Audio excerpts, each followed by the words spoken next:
Paz do Senhor, irmãos, bom dia. Acho que o som tá bom, pelo menos é o retorno que eu tenho. Hoje um pouco mais tarde, né? Não consegui conectar com os irmãos às 7 da manhã, mas a gente permanece no propósito de estar lendo, fazendo leitura, né, dos 2 capítulos, segundas, quartas e sextas, né? Como eu consegui, né, mais ou menos esse horário, às 10 horas, para a gente estar fazendo a leitura. Vamos fazer, como ela fica gravada, né? Eu sei que tem alguns irmãos ao vivo e outros irmãos, né, que estão acostumados a ver às 7 da manhã, vêm posteriormente no horário que eles possam. Amém, amados?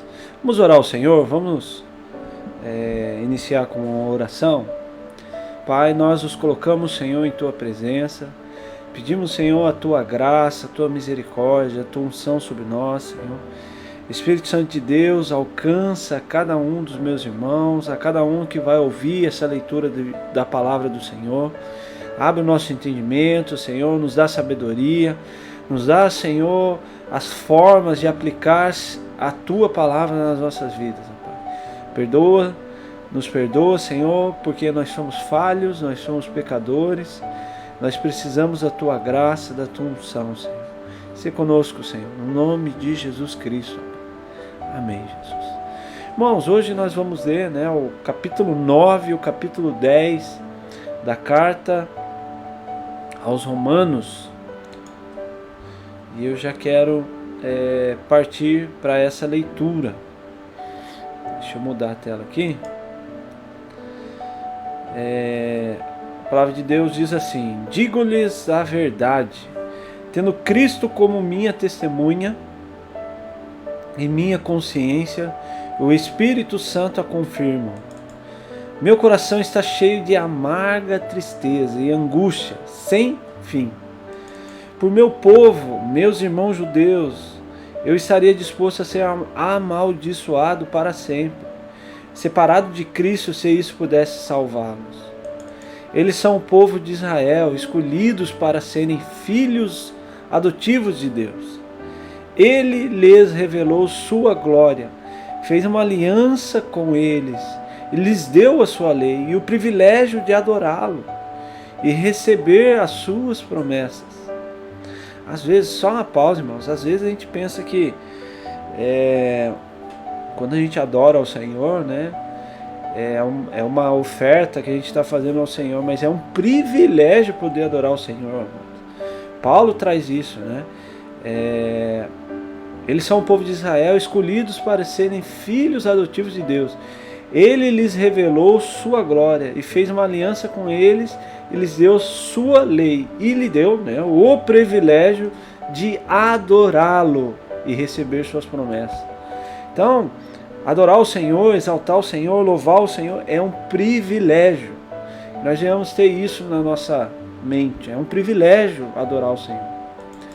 Do povo de Israel vêm os patriarcas e o próprio Cristo.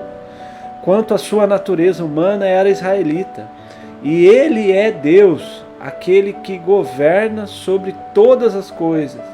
E é digno de louvor eterno. Amém. Acaso Deus deixou de cumprir sua promessa a Israel? Não, pois nem todos os descendentes de Israel pertencem de fato ao povo de Deus. Só porque são descendentes de Abraão, não significa que são verdadeiramente filhos de Abraão. Pois as Escrituras dizem: Isaque é o filho de quem depende a sua descendência. Isso significa que os descendentes físicos de Abraão não são necessariamente filhos de Deus. Apenas os filhos da promessa são considerados filhos de Abraão. Pois Deus havia prometido: voltarei por esta época, e Sara terá um filho. Esse fato não é o único. Também Rebeca ficou grávida de nossos antepassados Isaque e deu à luz a gêmeos. Antes de eles nascerem, porém, antes mesmo de terem feito qualquer coisa boa ou má, ela recebeu uma mensagem de Deus. Essa mensagem mostra que Deus escolhe as pessoas conforme o propósito dele. e a chama sem levar em conta as obras que praticam. Foi dito a Rebeca: seu filho mais velho servirá a seu filho mais novo. Nas palavras das Escrituras, amei Jacó, mas rejeitei Esaú. Estamos dizendo então que Deus foi injusto? Claro que não. Pois disse a Moisés: terei misericórdia de quem eu quiser, e mostrarei compaixão a quem eu quiser. Portanto, a misericórdia depende apenas de Deus, e não de nosso desejo nem de nossos esforços. Pois as Escrituras afirmam que Deus disse ao faraó: eu o coloquei em posição de autoridade com o propósito de mostrar em você meu poder e propagar meu nome por toda a terra. Irmãos, esse versículo é um versículo que às vezes a gente fica meio pensativo quanto a isso, né? E eu vou repetir o versículo. Pois as Escrituras afirmam que Deus disse ao faraó, eu o coloquei em posição de autoridade. Quem que colocou o faraó em posição de autoridade? O Senhor, Deus. Deus o colocou em posição de autoridade com o propósito de mostrar em você meu poder e propagar meu nome a toda a terra.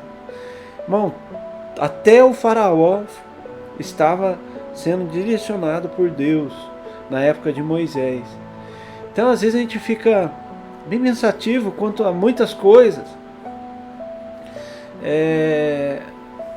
Isso é de Deus, não é de Deus, né? Essas coisas estão acontecendo comigo, né? E às vezes são coisas que nos desagradam ou nos entristecem. Irmãos, saiba que Deus está no controle de tudo e de todos.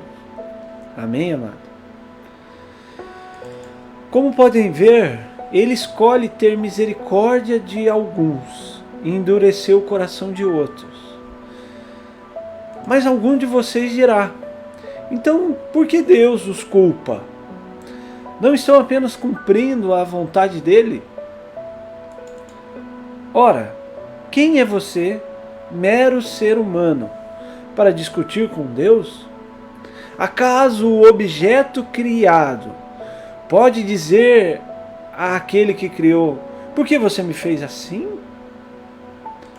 O oleiro não tem o direito de usar o mesmo barro para fazer um vaso para uso especial e outro para uso comum?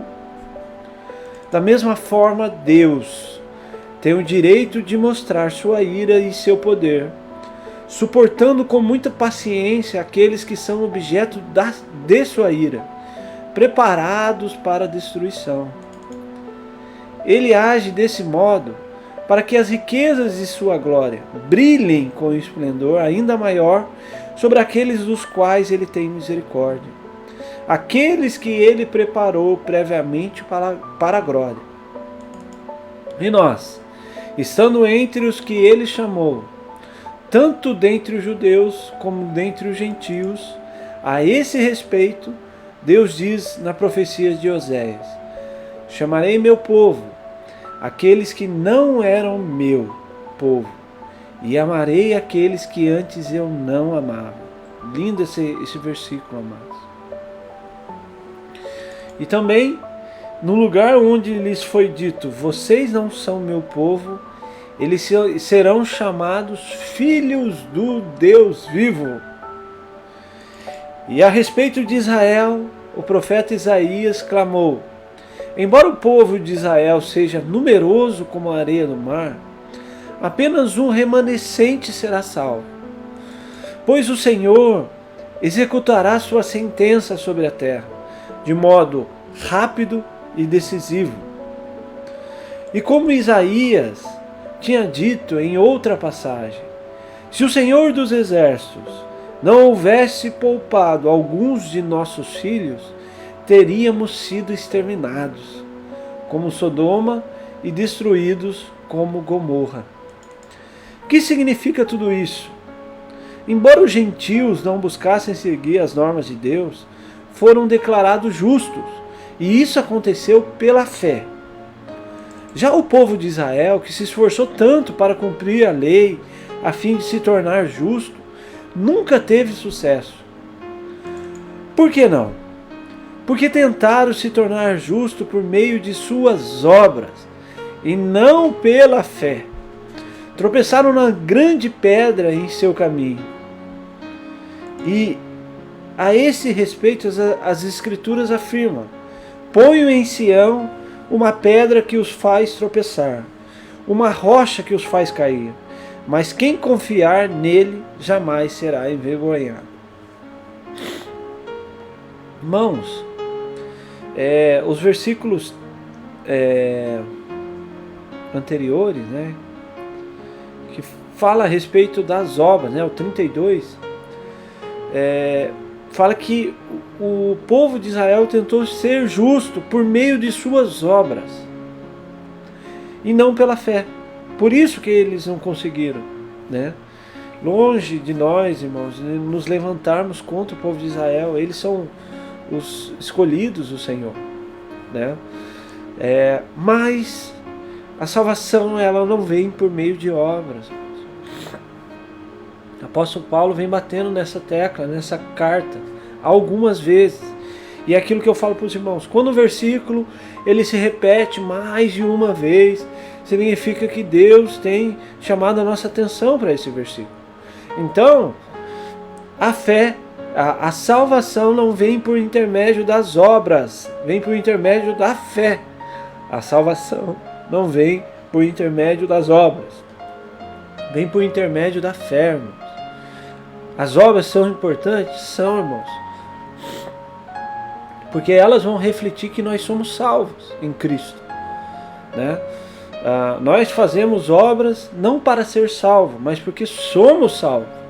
Porque somos salvos, fazemos as obras. Damos fruto porque somos salvos. Mas as obras, elas não vão nos salvar, irmãos. As obras não vão nos salvar, é a nossa fé. Vamos passar para o próximo capítulo. Capítulo 10. Irmãos, o desejo do meu coração e minha oração a Deus é que o povo de Israel seja salvo.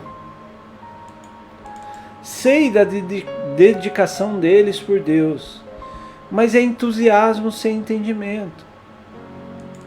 Pois, não entendendo a maneira como o nosso Deus declara as pessoas justas diante dele, apegam-se a seu próprio modo de se tornar justos, tentando seguir a lei, e recusaram a maneira de Deus. Por isso, Cristo é o propósito para o qual a lei foi dada.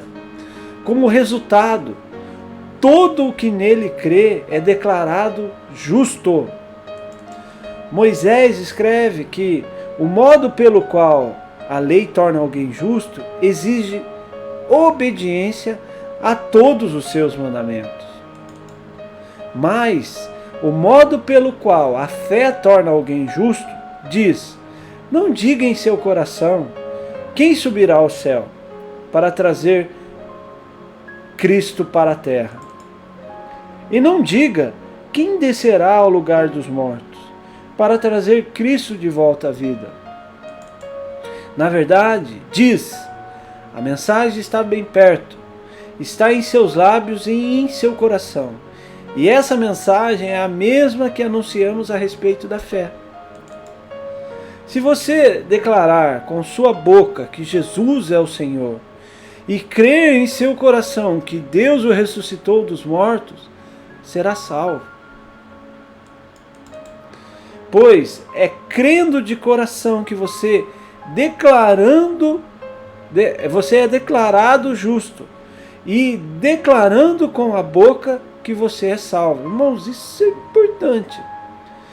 É crendo no coração que você é declarado justo, e é declarando com a boca que você é salvo.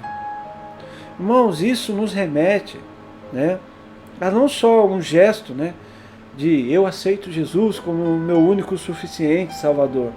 Isso é importante, irmãos, declarar isso com a boca. Mas mais do que declarar isso com a boca, né, perante a congregação, perante os irmãos, quando nós levantamos a nossa mão e aceitamos Jesus, declarar Jesus com a boca, para que nós sejamos salvos, é falar do amor do Senhor Jesus, é declarar Jesus às pessoas.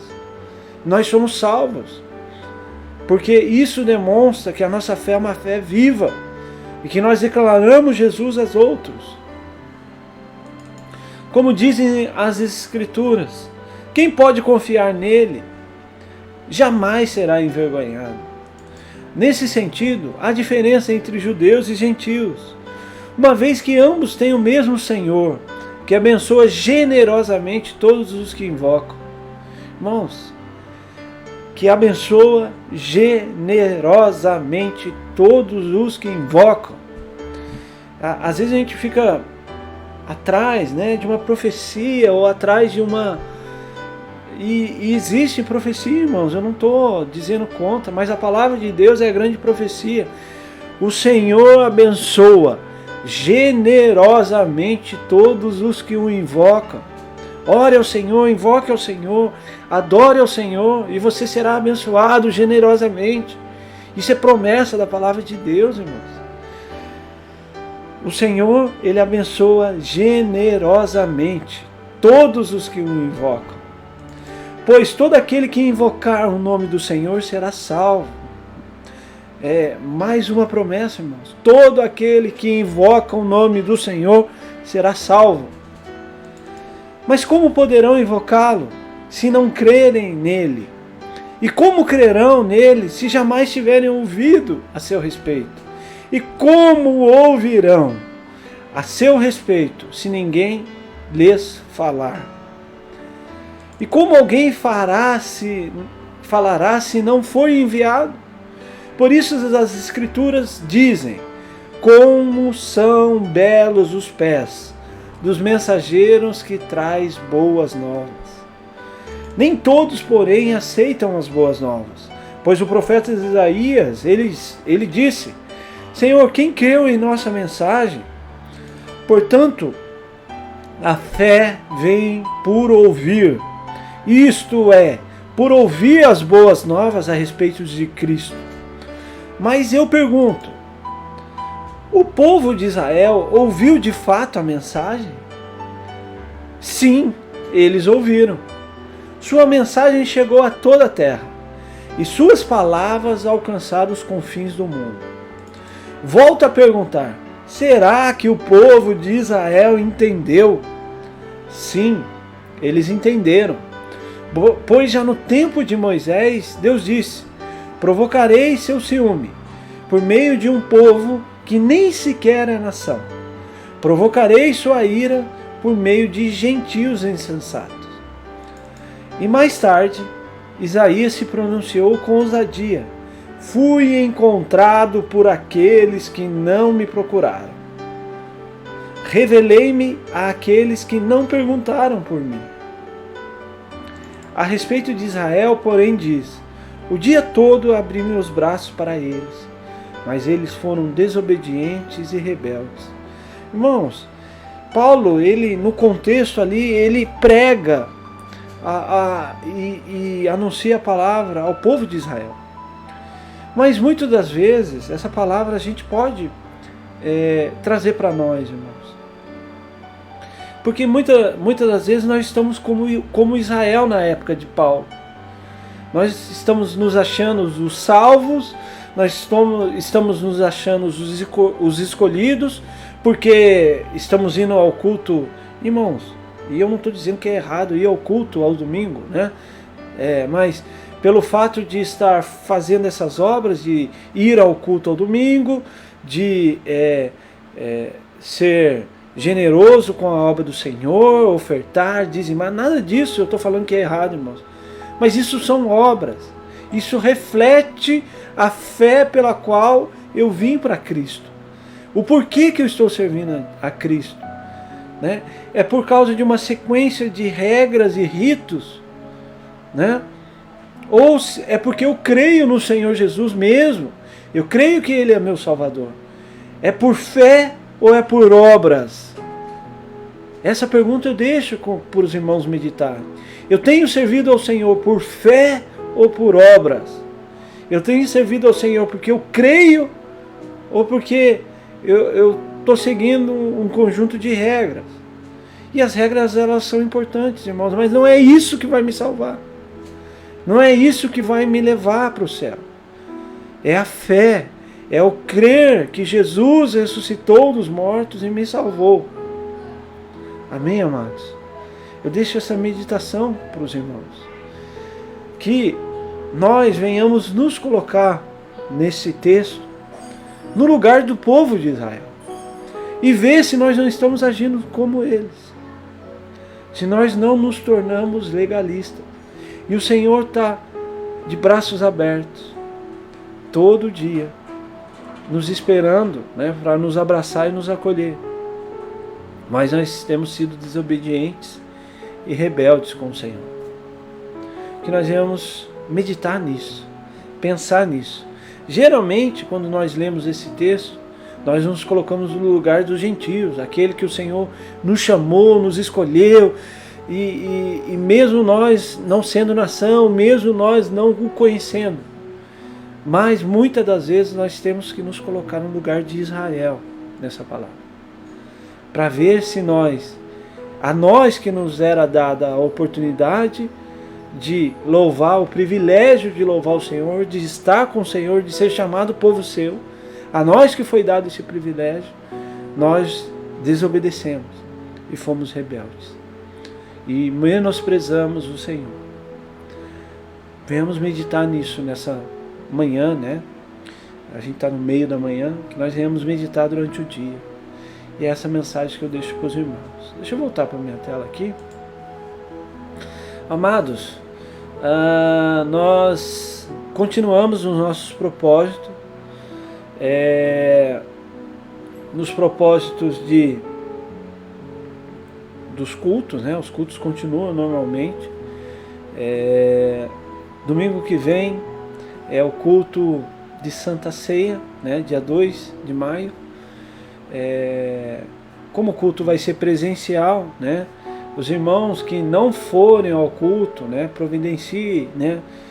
O suco de uva, né? O pão, né, para ceiar junto conosco, mesmo que seja online. E os irmãos que estiverem presencial, né, nós convidamos que estejam presentes, os que podem, para que nós possamos, né, adorar o Senhor como um corpo. O culto de Santa Ceia, irmãos, ele tem dois objetivos: fazer memória, né, ao sacrifício que Cristo teve na cruz e a comunhão dos irmãos.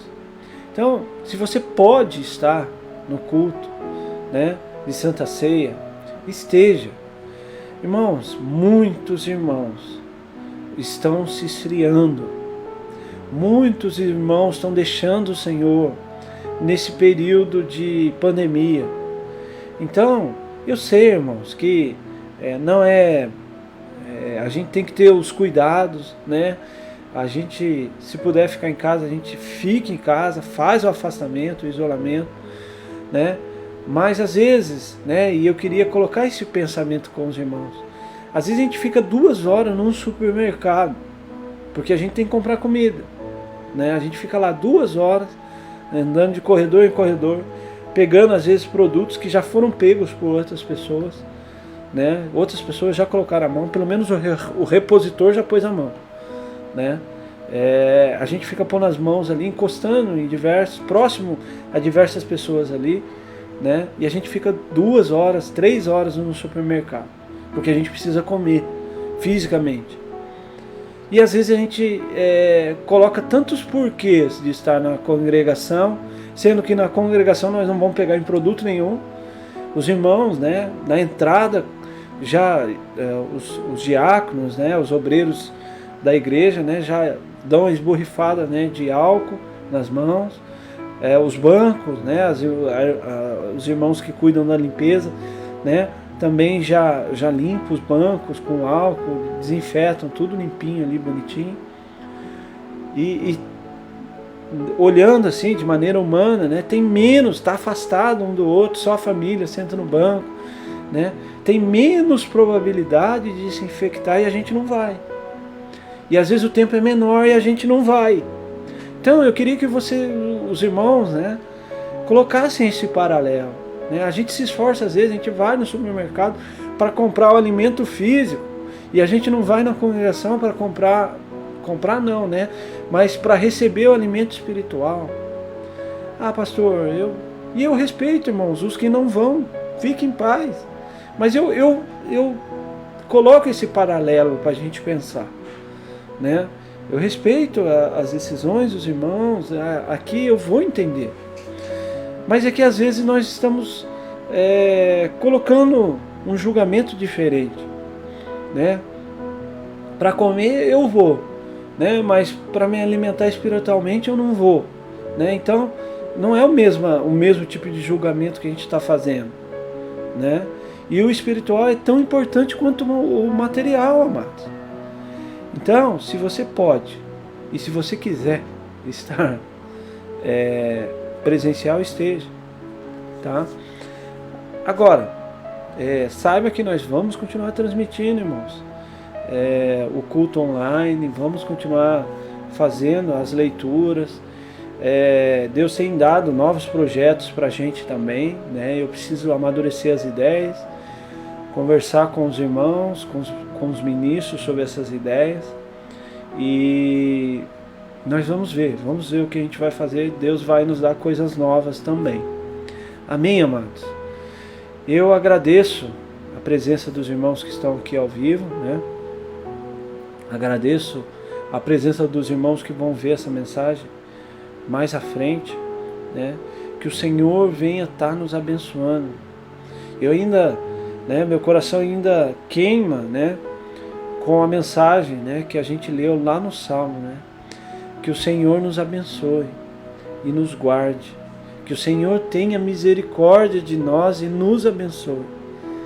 Que o Senhor tenha misericórdia de nós e nos abençoe, amados.